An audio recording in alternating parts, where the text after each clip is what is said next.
Hello guys, कैसे हैं आप लोग। स्वागत है आपका मेरी चैनल निशूज ब्लॉग में। आज मैं आपके साथ एक ऐसे नाश्ते की रेसिपी शेयर करने जा रही हूँ जिसे आप भी अगर ट्राई करोगे तो कहोगे भाई वाह, मज़ा ही आ गया। इस रेसिपी को बनाने के लिए मुझे कुछ वेजीज की ज़रूरत थी, तो मैं वेजीज को कट करने के लिए बैठ जाती हूँ। हाँ, मैं गाजर और ऑनियन को छोटे छोटे टुकड़ों में चॉप कर रही हूँ। मगर ऑनियन को तो मानो इंसानों से एक गहरी दुश्मनी हो ऐसा लगता है।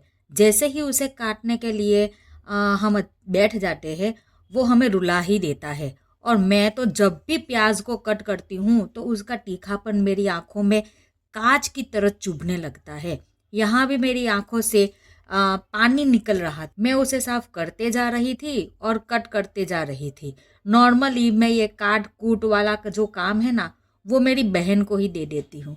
मगर आज वो अपनी स्कूल का काम करने में इतनी बिजी थी, इसलिए ये उसका काम भी मेरे हिस्से में आ गया है। समझ रहे हो आप? इसके बाद मैं कटी हुई वेजीज को एक छलनी में लेकर साफ पानी से उसे धो लेती हूँ। जब तक वेजीज में से पानी सूख जाए तब तक हम आगे की तैयारी कर लेते हैं। तो सबसे पहले हमें साबूदाने को रोस्ट करना है ताकि हम उसे आराम से एक मिक्सी बाउल में पीस सके। उसे पाउडर फॉर्म में हमें लाना है। उसके लिए मैं एक कढ़ाई लेती हूँ और उसे गर्म कर लेती हूँ। कढ़ाई गर्म हो जाए तब उसमें 1 कप जितना साबूदाना ऐड कर लेती हूँ। उसे लगातार चलाते रहना है ताकि साबूदाना कढ़ाई के तले से चिपक ना जाए। जैसे ही आपको नज़र आए कि साबूदाना रोस्ट हो चुका है और अब तो पीसने के लिए रेडी हो चुका है, तो आप उसे गैस से नीचे उतार ले और एक प्लेट में उसे ट्रांसफ़र कर ले। और हाँ, उसे अच्छे से ठंडा होने दे। उसे हमें गरम गरम बिल्कुल भी नहीं पीसना है, ठंडा होने के बाद ही उसे पीसना है। अब मैं प्लेट से साबूदाना को मिक्सी बाउल में ट्रांसफ़र कर लेती हूँ और उसे बारीक एकदम महीन हमें पीसना है। ये देखिए, मैं आपको दिखाती हूँ। इस तरह से साबूदाना पाउडर फॉर्म में आ जाना चाहिए। इसके बाद मैं फ्रीज में से बॉईल किए हुए आलू निकाल लेती हूँ और दूसरी तरफ वेजीज में से भी पानी अच्छे से सूख चुका है। अब नाश्ता रेडी करने के लिए मैं एक बर्तन ले लेती हूँ और उसमें उबले हुए आलू डालकर उसे अच्छे से मैं मैश कर लेती हूँ। मैं आलू अच्छे से मैश हो जाने के बाद उसमें उसमें वेजीज डाल देती हूँ और बाद में पिसा हुआ साबूदाना ऐड कर लेती हूँ। और अब इन तीनों चीज़ों को अच्छे से मिक्स कर लेती हूँ। नाश्ता अच्छे से बना है या नहीं ये चेक करने के लिए नाश्ते को अपनी हथेली में लेना है और वो इस तरह से बाइंडिंग करना है। जो अगर वो बाइंडिंग हो सके तो समझ लो कि ये नाश्ता हमारा एकदम अच्छे से बन रहा है। अब मैं इसमें बेसिक मसाले ऐड कर लेती हूँ, जैसे थोड़ी सी हल्दी, धनिया जीरा पाउडर और 1 चम्मच लाल मिर्च पाउडर, 1 चम्मच हरी मिर्च का पेस्ट और स्वाद अनुसार नमक ऐड करके उसमें 1 नींबू का रस डाल देती हूँ ताकि नाश्ता एकदम चटपटा सा लगे।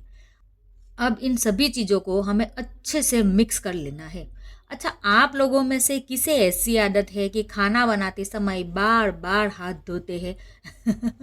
मुझे तो ये आदत बहुत ही ज़्यादा है। मैं तो बार बार अपना हाथ धोने के लिए बेसिन के पास जाती हूँ।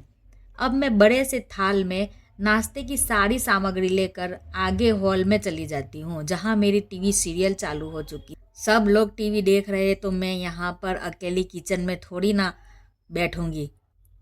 आगे का नाश्ता रेडी करने के लिए हॉल में चली जाती हूँ। अब टीवी देखते देखते मैं उसे बनाऊंगी। तो मैं आ चुकी हूँ टीवी के सामने और अब हम आगे बढ़ते हैं। तो नाश्ते को बनाने के लिए मैं अपनी हथेली में थोड़ा सा ऑयल ले लेती हूँ। अब हमें थोड़ा सा नाश्ता ले लेना है और अपनी हथेली पर रख कर उसे प्रेस करना है। बाद में उसे स्क्वायर जैसा शेप दे देना है। मुझे ये शेप देना था, इसलिए मैंने स्क्वायर शेप ले लिया है। आप चाहो तो सिलेंडर या कोई और भी शेप में उसे बना सकते हो, कोई दिक्कत नहीं है। पूरा नाश्ता मैंने इस तरह शेप देकर बना लिया है। ये देखिए कितना अच्छा नाश्ता हमारा बनकर रेडी हो चुका है। अब इस नाश्ते को मैं अच्छे से कवर कर लेती हूँ दूसरी प्लेट से और फिर उसे फ्रीज में रख देती हूँ। पूरी रात ये फ्रीज में ही रहेगा, इसमें कोई दिक्कत नहीं है। सुबह में हम उसे आराम से फ्राई कर लेते हैं। मैं सुबह हो चुकी है और सुबह के 6 बज चुके हैं और ठंड तो इतनी लग रही है जैसे बर्फ़ की बरसात पड़ रही हो, ऐसा लग रहा है। बट कर क्या सकते हैं, बेटे को स्कूल भी तो भेजना है, तो हम ठंड है कहकर बैठे तो नहीं रह सकते हैं ना।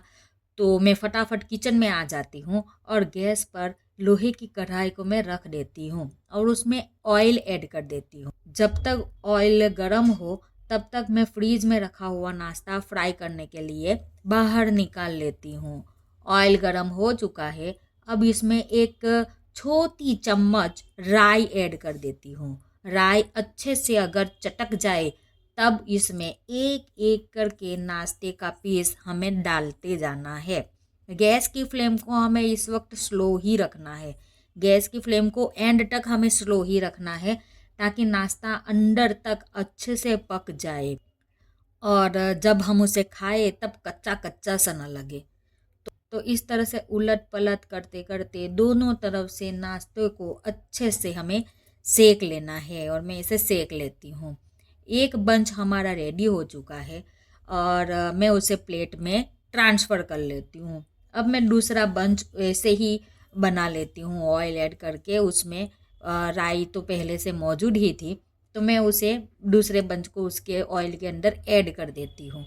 ऐसे ही बारी बारी से मैं सारा नाश्ता अच्छे से फ्राई कर लेती हूँ और सारा नाश्ता जब बन जाता है तो उसे एक प्लेट में ट्रांसफ़र कर लेती हूँ।